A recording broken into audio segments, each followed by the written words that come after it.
स्वागत है आप सभी का मेरे इस YouTube चैनल एडवेंचर पर। मेरा ये वीडियो क्लास 11 चैप्टर 1 सेट्स का पार्ट 2 है।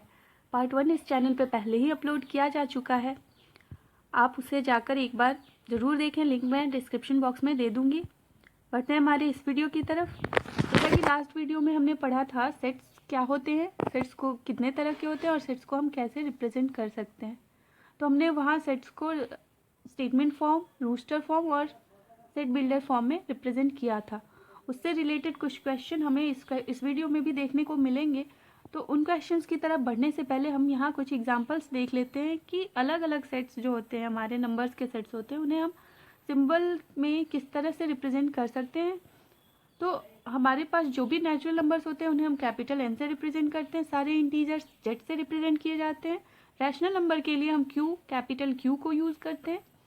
रियल नंबर्स को कैपिटल R से रिप्रेजेंट किया जाता है और पॉजिटिव इंटीजर को हम Z प्लस से रिप्रेजेंट करते हैं। इंटीजर 3 तरह के होते हैं, positive integer, negative integer and zero.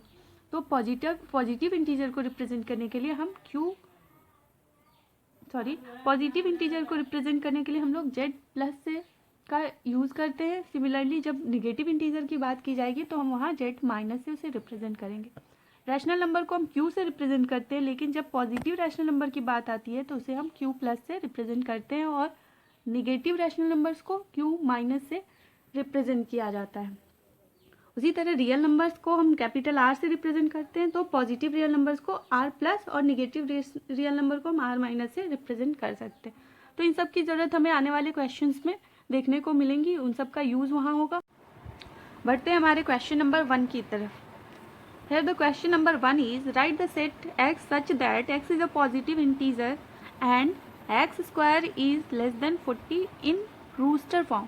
यहाँ गिवन है हमारे पास एक सेट जो पहले से सेट बिल्डर फॉर्म में और इसे हमें रूस्टर फॉर्म में चेंज करके लिखना है। तो यहाँ देख पा रहे हैं हम ये दो स्टेटमेंट यहाँ इस सेट बिल्डर फॉर्म में गिवन है। First is x is positive integer, x हमारा पॉजिटिव इंटीजर होगा। इंटीजर बेसिकली 3 टाइप्स के होते हैं, positive integer, negative integer and zero. But यहाँ x is only positive integer, x सिर्फ और सिर्फ पॉजिटिव इंटीजर है। आगे इस स्टेटमेंट में ये भी दिया है कि एक्स स्क्वायर मतलब जो पॉजिटिव इंटीजर्स हम इसके अंदर रखेंगे उनके स्क्वायर कभी भी 40 या उससे बड़े नहीं होने चाहिए। That means x square is always less than 40, हमेशा 40 से कम होंगे। तो गाइस देखते हैं यहाँ जो x हमारा पॉजिटिव इंटीजर है वो कुछ इस प्रकार से हो सकता है 1 2 3 4 5 6 7 एंड 8 एंड सो ऑन। इस तरह से ये सारे नंबर हमारे पॉजिटिव इंटीजर होते हैं, ये इनफाइनाइट तक जाते हैं। पर जैसे ही हम इस स्टेटमेंट को यहाँ पे इंक्लूड करते हैं, that means x square is less than 40, यहाँ पे हमारे कुछ सेलेक्टेड नंबर ही इस सेट के मेंबर हो पाएंगे। वो नंबर्स कौन कौन होंगे वो हम जब इन्हें स्क्वायर करेंगे और तब हमें ज़्यादा क्लियर होगा और पता चलेगा। तो जैसे ही हम 1 का स्क्वायर करते हैं, 1 का स्क्वायर हमें 1 मिलता है। 2 का स्क्वायर करते हैं तो 2 का स्क्वायर करने पे हमें 4 मिलता है। 3 का स्क्वायर 9, 4 का स्क्वायर 16, 5 का 25, 6 का स्क्वायर 36, 7 स्क्वायर 49, 8 का square 64 and so on.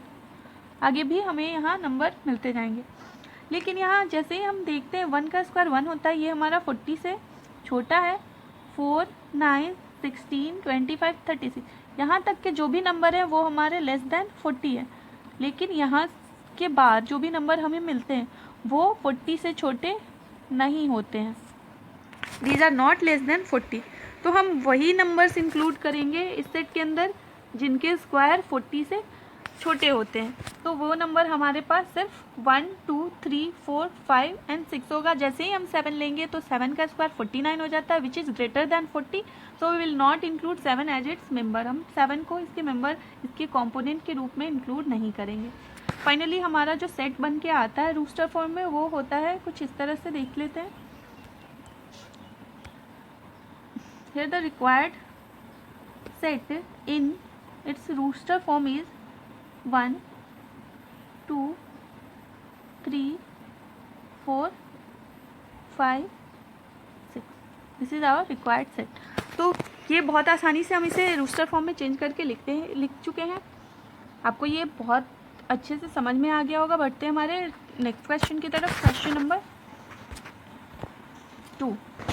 So the question number 2 is given that the set 1/2, 2/3, 3/4, 4/5, 5/6 and 6/7 in set builder form.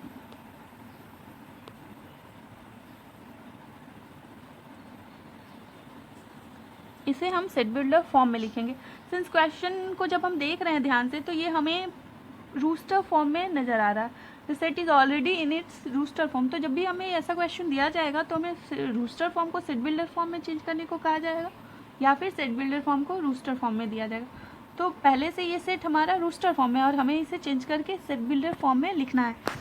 तो सबसे पहले हम क्वेश्चन को ध्यान से पढ़ेंगे और समझेंगे कि ये एक पैटर्न को फॉलो कर रहा है, और उस बेसिस पे हम इसे एक्सप्रेस कर पाएंगे किसी एक्सप्रेशन में, किसी फॉर्मूले की तरह से। तो देखते हैं इसमें कैसे पैटर्न को फॉलो किया जाता है। ध्यान से देखने पे हमें मिल रहा है, ये यहाँ जो फ्रैक्शंस गिवन है उसमें न्यूमरेटर हैं 1, 2, 3, 4, 5, 6 एंड 7। न्यूमरेटर हमारे 1, 2, 3, 4, 5, 6 और 7 है, और उनके कॉरेस्पॉन्डिंग डिनोमिनेटर की बात की जाए तो 1 का कॉरेस्पॉन्डिंग डिनोमिनेटर है 2, 2 का कॉरेस्पॉन्डिंग डिनोमिनेटर 3, 3 का 4, 4 का 5,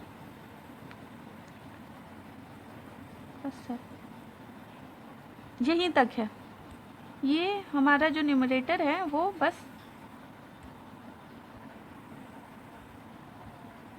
6 तक ही है, 7 न्यूमरेटर का पार्ट नहीं है।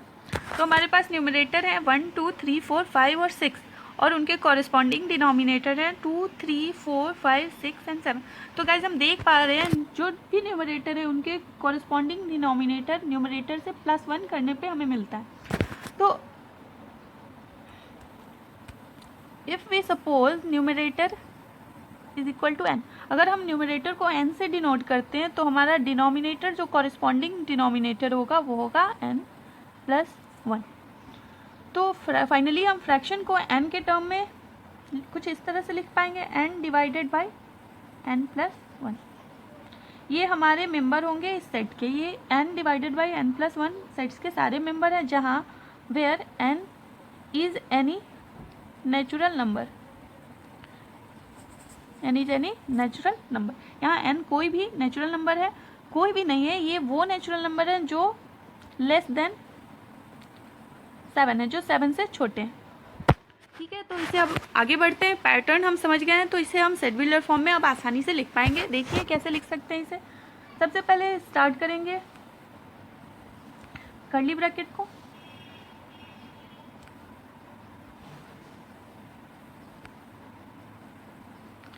here x is the member of the set such that x is equal to n divided by n plus, यहाँ x हमारा n डिवाइडेड बाई n+1 है।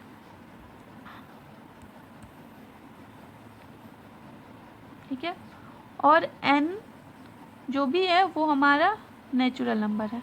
और कैसे natural number? n is always less than और equal to 6। x या तो 6 है या 6 से छोटा है। तो गाइज हम काफ़ी अच्छे से, जैसे ही यहाँ हम पुट करेंगे n के जगह 1, तो हमें मिलेगा n+1।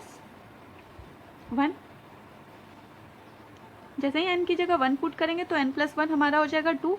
हमारा पहला मेंबर इस सेट का मिल जाएगा। n की जगह 2 पुट करते हैं तो 2/3 मिलता है। इसी तरह हम सबसे बाद में 6 को पुट कर सकते हैं, तो n बराबर 6/7 मिलेगा। ये हमारा गिवन सेट का सेट बिल्डर फॉर्म रिप्रेजेंटेशन है। तो आप इस क्वेश्चन को अच्छे से समझ गए होंगे। बढ़ते हैं आगे की तरफ, नेक्स्ट क्वेश्चन को सॉल्व करते हैं।